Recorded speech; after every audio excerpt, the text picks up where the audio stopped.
Anybody, any chairman of any market that is opened, any market you open, the chairman will hear from us. In Biafraland, any market you open, you will hear from us. We lost 5 million people. And you can, if you don't sit at home, we'll make you sit at home by force.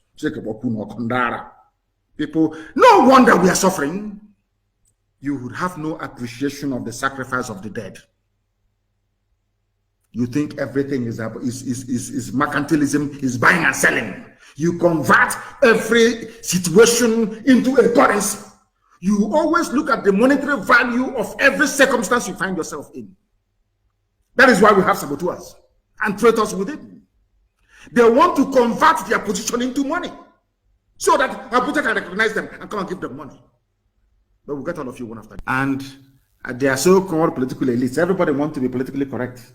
Everybody wants to be politically correct. Everybody wants to please Fulani because of 2023. Because they control INEC, they control CBN, they control everything. Your political future. In fact, if they can put this on them in power, what can they not do? All of you were there claiming, this is our nation, Nigeria, without shit. You people, you disgust me.